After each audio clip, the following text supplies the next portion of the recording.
My parents revealed they adopted me at my college graduation dinner. My entire life was a perfectly crafted lie, and it only took one sentence from my parents to shatter my world on the day I was supposed to be celebrating my biggest achievement. My name is Olivia, and I was 22 years old. The late May sun was warm on my shoulders as I crossed the stage, the heavy fabric of my graduation gown swishing around my ankles. I could hear the muffled cheers from the crowd, a sea of faces blurred by the bright stage lights. I scanned them instinctively, finding my beaming parents in the third row, my mother wiping away a tear with the back of her hand, my father clapping so hard his palms must have been stinging. In that moment, I felt invincible. 22 years of hard work, of late-night study sessions, of sacrifice had all culminated in this single perfect snapshot of success. I was a college graduate with a degree in business management and a world of possibilities stretched out before me. The future felt like an unwritten book, and I was holding the pen. After the ceremony, the air on the university quad was electric with joy.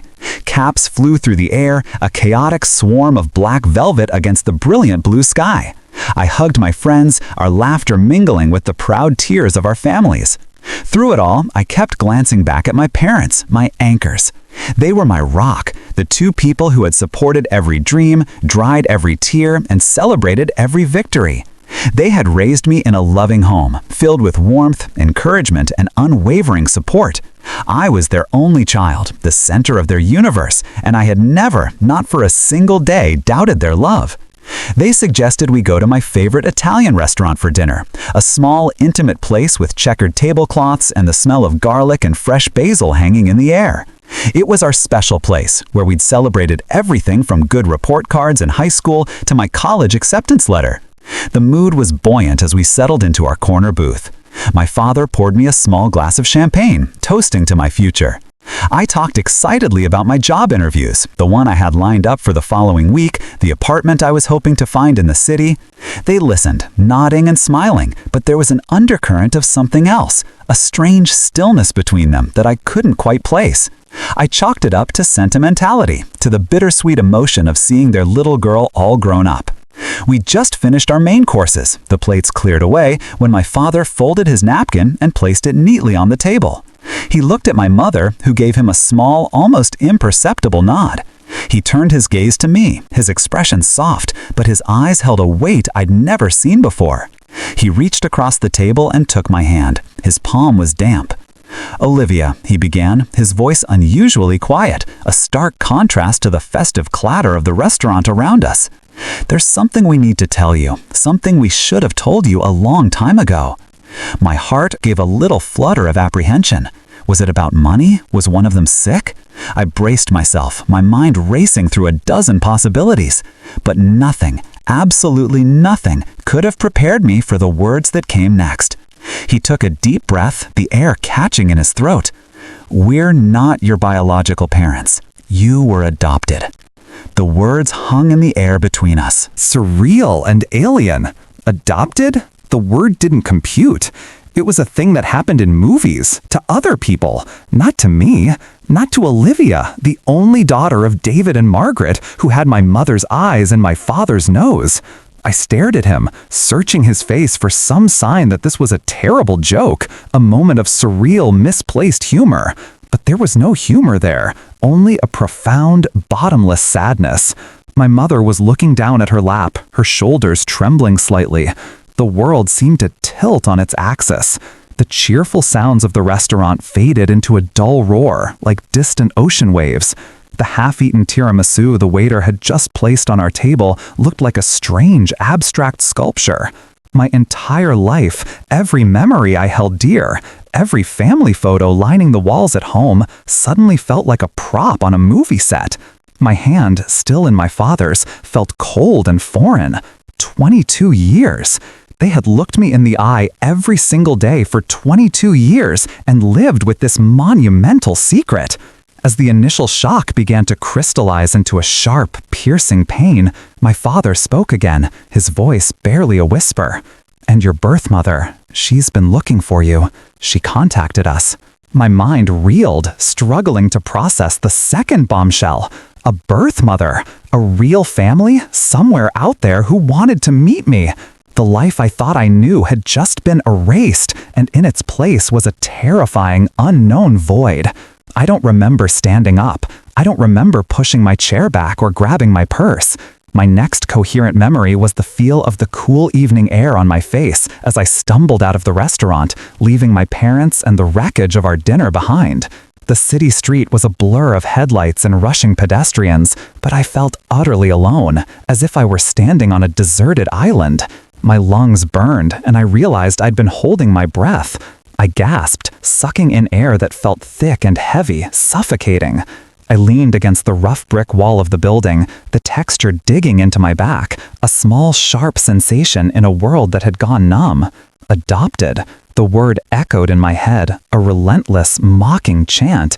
Every childhood memory now seemed tainted, viewed through this new, distorted lens. The time I fell off my bike and scraped my knee, my mother holding me and whispering that I was her brave girl. Was that an act? The father-daughter dance at my wedding, a future event I had always pictured with him by my side. Would that still happen? Who were these people who had raised me? Were they just loving actors in a 2-decade-long play? The betrayal was a physical force, a crushing weight on my chest. It wasn't just that they had lied, it was that they had let me build my entire identity on a foundation of sand. My name, my family history, the stories of my grandfather's war medals and my grandmother's secret pie recipe, were any of them mine? Adopted. The word echoed in my head, a relentless, mocking chant. Every childhood memory now seemed tainted, viewed through this new, distorted lens. The time I fell off my bike and scraped my knee, my mother holding me and whispering that I was her brave girl. Was that an act? The father-daughter dance at my wedding, a future event I had always pictured with him by my side. Would that still happen? Who were these people who had raised me? Were they just loving actors in a 2-decade-long play? The betrayal was a physical force, a crushing weight on my chest. It wasn't just that they had lied, it was that they had let me build my entire identity on a foundation of sand. My name, my family history, the stories of my grandfather's war medals and my grandmother's secret pie recipe, were any of them mine? A car pulled up to the curb and my father got out, leaving my mother in the passenger seat. He approached me slowly, cautiously, as if I were a wounded animal. "Olivia, please, let's go home. We can talk." Talk? What was left to say? The truth had been detonated, and we were all just walking through the fallout. I wanted to scream, to rage, to demand an explanation for every lie, every omission. But the words wouldn't come. All I could do was shake my head, a silent, rigid refusal. I couldn't get back in that car with them.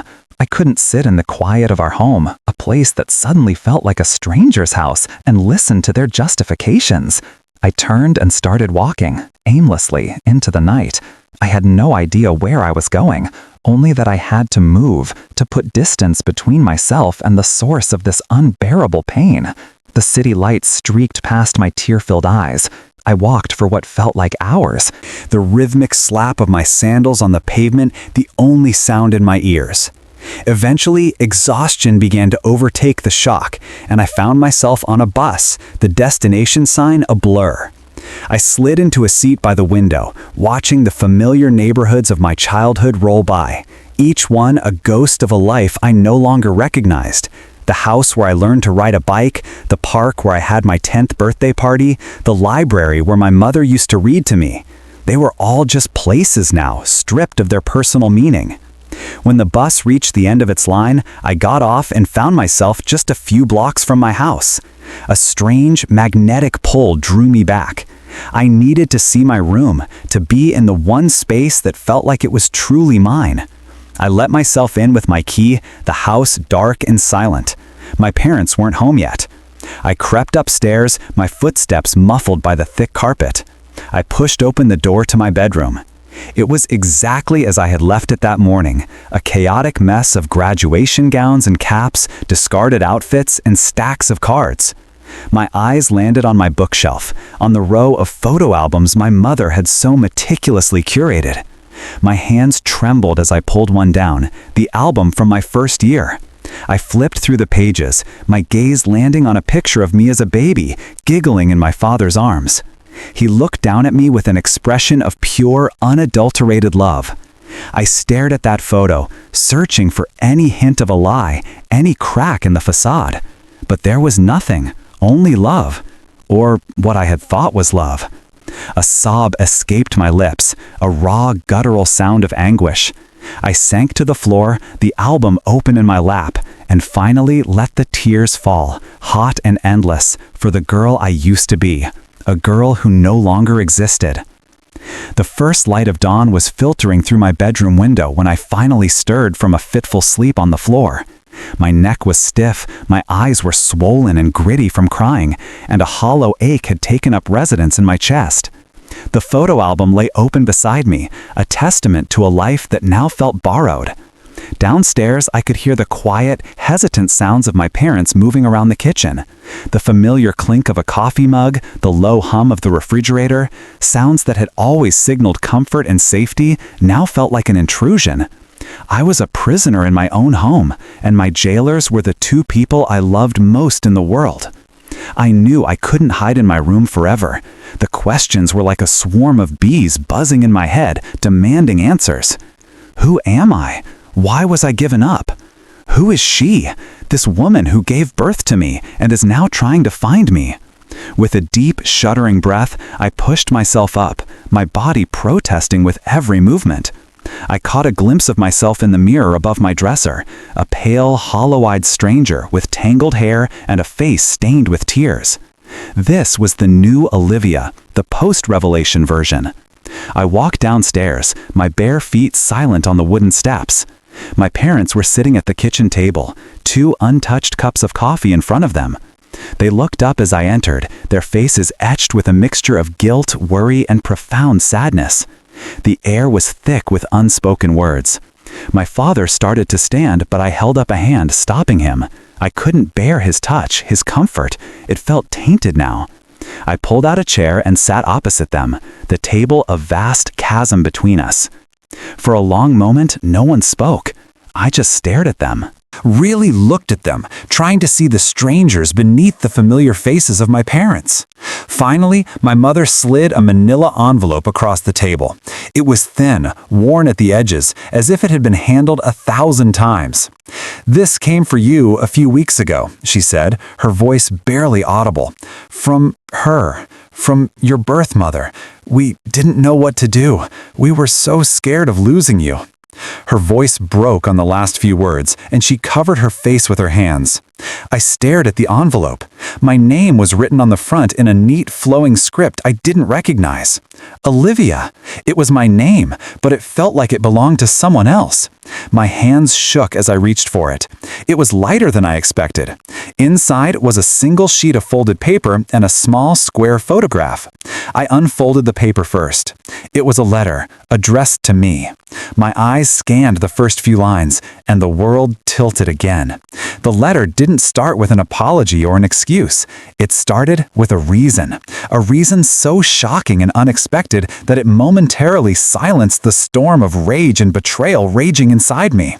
It wasn't a story of a young unwed mother who couldn't care for a child. It was a story of something else entirely. Something that would change not just how I saw my past, but how I saw my entire existence. My eyes widened as I read the words, my mind struggling to grasp their meaning. The letter spoke of danger, of a life I was saved from, not abandoned into. It spoke of a choice made not out of weakness, but out of a fierce, protective love. My fingers trembled as I set the letter down and picked up the photograph. It was a picture of a woman smiling into the camera. She had my eyes, not just the color, but the shape, the slight crinkle at the corners when she smiled. As I stared at her face, a face so like my own, a new wave of questions, more complex and terrifying than before, washed over me. I looked from the photograph to my parents, my mind reeling. The story I had built in my head, the simple narrative of betrayal, was crumbling, replaced by something far more complicated and frightening. My father finally spoke, his voice heavy with a sorrow that went back 22 years.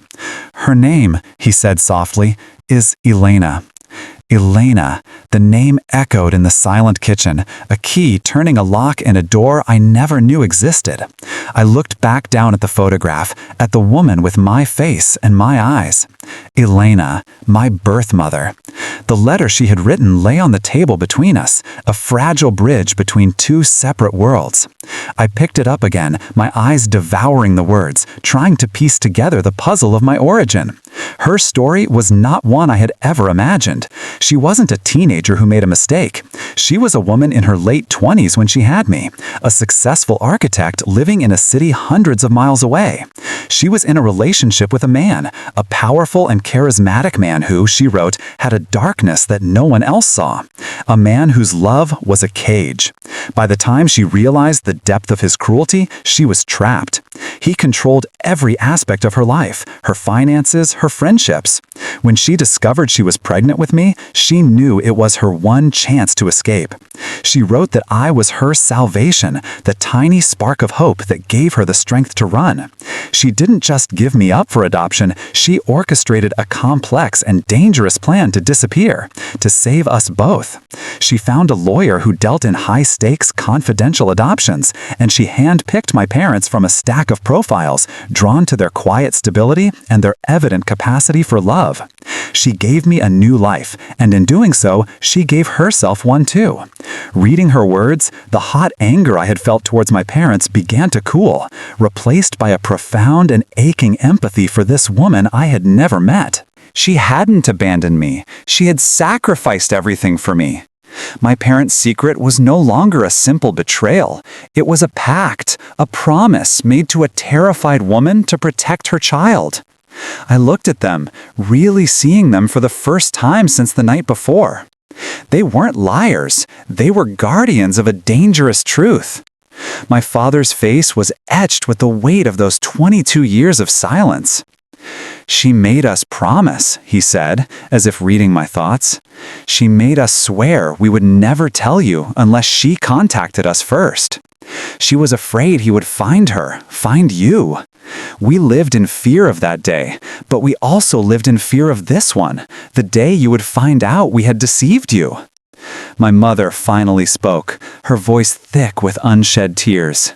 "We loved you from the moment we saw your picture. You were the child we always dreamed of. Keeping this secret was the hardest thing we've ever done. Every birthday, every first day of school, every time you got sick, a part of us wanted to tell you the truth, but we had made a promise. We were so afraid of breaking your heart and of putting you in danger." The pieces were clicking into place, forming a picture that was both beautiful and terrifying. I had 3 parents who loved me, each in their own way. 2 who had raised me, and 1 who had given me the gift of a safe and happy life at the cost of her own. The feeling of being an orphan, of being rootless, began to fade, replaced by a strange and overwhelming sense of connection to these 3 people, bound together by a secret born of love and fear. I knew what I had to do. The questions about my identity, about the genetic and biological threads that made me who I was, were still there. But they were no longer desperate cries into the void. They were a path I needed to walk, to complete the picture. I needed to meet Elena. Not to replace my parents, but to thank her, to understand her, and to understand the part of myself that came from her. I needed to close the circle. With a resolve I didn't know I possessed, I picked up my phone. My hands were still shaking, but my voice was steady as I asked my parents for her number. They exchanged a look, a silent conversation passing between them, a final surrender of the secret they had guarded for so long. My father recited the 10 digits, and I typed them into my phone, my thumb hovering over the call button. This was it, the point of no return. Taking a deep breath, I pressed the screen and put the phone to my ear. It rang twice before a hesitant, trembling voice answered, a voice that sounded strangely like my own. "Hello?" The sound of her voice, so similar yet so unknown, sent a jolt through me. For a moment, I couldn't speak. The reality of the situation, the culmination of the past 24 hours of emotional chaos, crashed down on me. I was on the phone with my birth mother, the woman who had carried me inside her, who had given me life, and who had made the most heart-wrenching choice a mother could make. "Elena?" I finally managed to whisper, my voice cracking. There was a sharp intake of breath on the other end of the line, a soft gasp of disbelief. "Olivia?" she replied, her voice a mixture of awe and terror. "Oh my God! Olivia, it's you!" The conversation that followed was a torrent of words, a lifetime of unspoken thoughts and feelings flooding the space between us. There were tears, both hers and mine, but there was also an incredible sense of relief, of a dam finally breaking. She told me about the years she had spent looking over her shoulder, the new name she had taken, the new city she had built a life in. She told me that she had never stopped thinking about me, that every year on my birthday she would buy a cupcake and light a candle, a private ritual to honor the daughter she had given away. I told her about my life, about my loving parents, about my graduation, about the shock of learning the truth. With every word, the invisible wall between us crumbled, replaced by a fragile but undeniable bond. We agreed to meet. The decision was made quickly, instinctively. We both knew it was a necessary step, a moment that had been 22 years in the making. We settled on a neutral location, a small independent coffee shop in a city halfway between our two homes. It was a place where we could be two strangers meeting for a drink, a place where we could shed our old skins and begin to build a new one. The 3 days leading up to the meeting were a whirlwind of nervous energy and anxious anticipation. My parents, though still grappling with their own complex emotions, were incredibly supportive. They understood my need to do this, my need to fill in the missing pieces of my puzzle. My father drove me to the coffee shop, waiting in a nearby park, giving me the space I needed while still being a silent, reassuring presence. As I pushed open the door to the coffee shop, the scent of roasted beans and steamed milk filled the air. My heart was pounding against my ribs like a trapped bird. I scanned the room, my eyes landing on a woman sitting alone at a small table in the corner. She was nervously shredding a paper napkin, her gaze fixed on the door. She looked just like her photograph, but more real, more alive. And she looked like me. It was like looking into a mirror that reflected a future version of myself. As our eyes met across the room, the world seemed to fall away. There was no one else in the bustling coffee shop, just the two of us, connected by an invisible, unbreakable thread. I walked towards her, each step feeling both heavy and weightless. When I reached the table, she stood up, and for a moment, we just stared at each other, taking in the reality of our faces, our gestures, the shared DNA that was so plainly visible. We didn't hug, not at first. We just sat down, a silent acknowledgement passing between us. The first few minutes were filled with stilted, awkward conversation, the kind you have with a stranger. But then she started talking, really talking, and the story of my birth began to unfold, not in the carefully chosen words of a letter, but in the raw, emotional narrative of a mother's memory. She told me about the day I was born, about the overwhelming love she felt for me, a love so fierce it gave her the courage to do the impossible. She described the adoption process, the heartbreak of signing the papers, and the empty ache she carried with her every day. As she spoke, I felt a sense of peace settling over me, a feeling of coming home to a place I had never been. I was no longer just Olivia, the daughter of David and Margaret. I was also Olivia, the daughter of Elena. I was a whole person, woven from two different but equally powerful stories. Just as I was beginning to absorb this incredible new reality, Elena's expression shifted, a shadow of fear crossing her face. She leaned forward, her voice dropping to a conspiratorial whisper.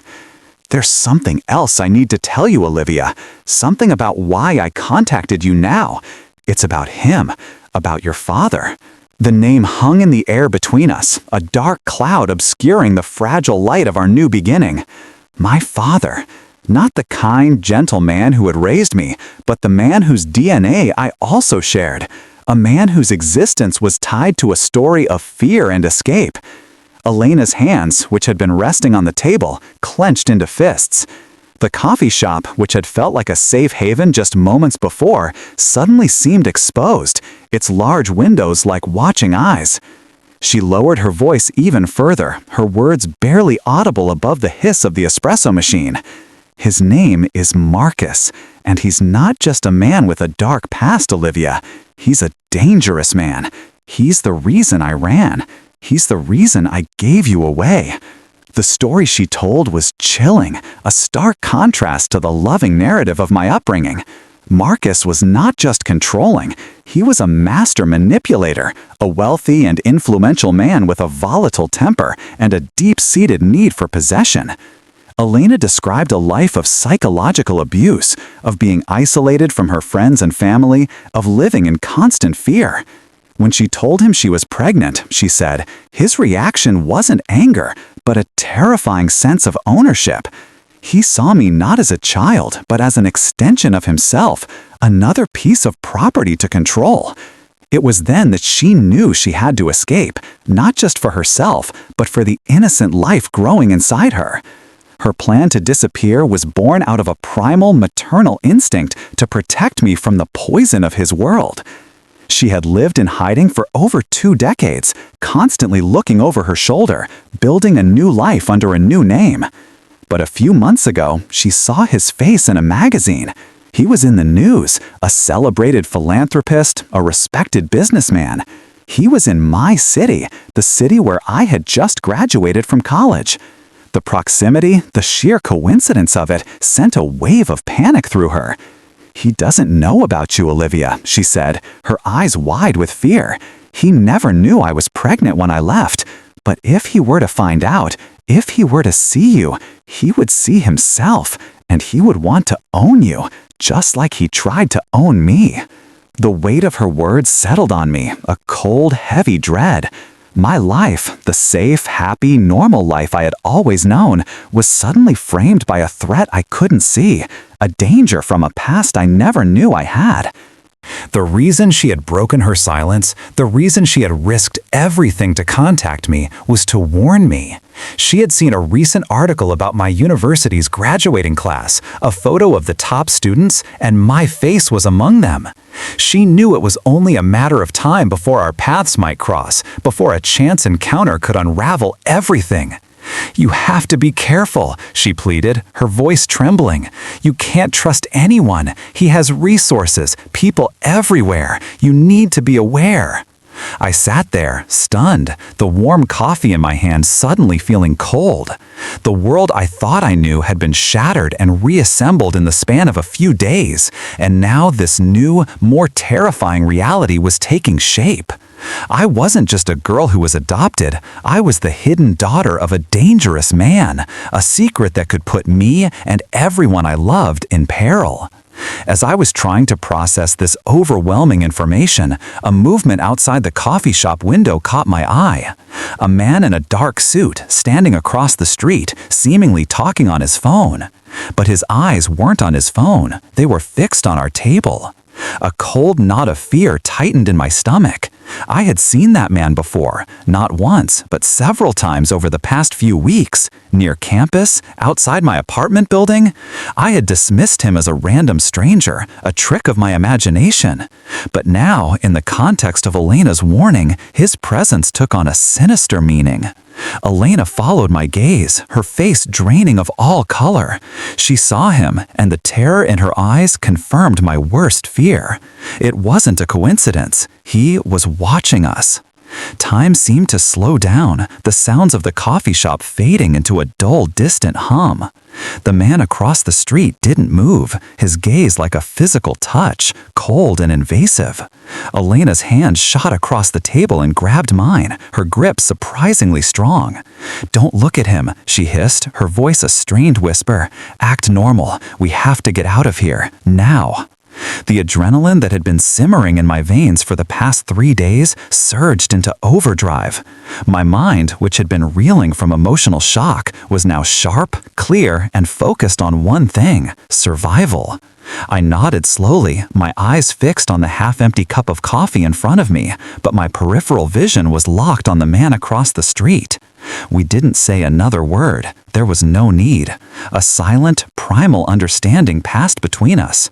We were mother and daughter, bound by a common threat, and our instincts were perfectly aligned. I casually picked up my purse as if I were simply preparing to leave. Elena did the same. We stood up, leaving a few bills on the table to cover the check. We didn't look back. We walked towards the door, our steps measured and deliberate, fighting the urge to run. As we pushed open the door and stepped out into the bright afternoon sun, I could feel his eyes on us, a burning sensation on the back of my neck. We didn't head towards the park where my father was waiting. That would put him in danger. Instead, we turned in the opposite direction, walking quickly, merging into the flow of pedestrians on the crowded sidewalk. We didn't stop until we had turned several corners, putting several blocks between ourselves and the coffee shop. Only then did we dare to glance back. He was gone. But the sense of being watched, of being hunted, lingered. I pulled out my phone and called my father, my voice shaking as I told him what had happened, where to meet us. When his car pulled up a few minutes later, the relief was so overwhelming I almost collapsed. Alina slid into the back seat with me, and we drove, not back to my childhood home, but to a small, nondescript motel on the outskirts of the city, a place where we could be anonymous. In the sterile, impersonal confines of the motel room, the three of us sat together, my father, my birth mother, and me. It was a strange, surreal family reunion, born out of crisis. But in that moment, there was no confusion, no conflict. There was only a shared purpose: to protect me. My father, the man who had raised me, and Alina, the woman who had given me life, were united by a fierce, unwavering love. They were no longer two separate stories, but two chapters of the same book, and I was the bridge between them.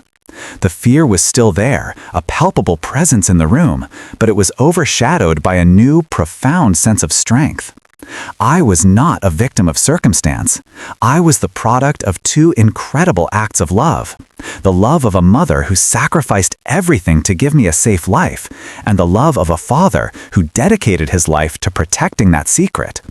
The next few days were a blur of police reports, security measures, and difficult conversations.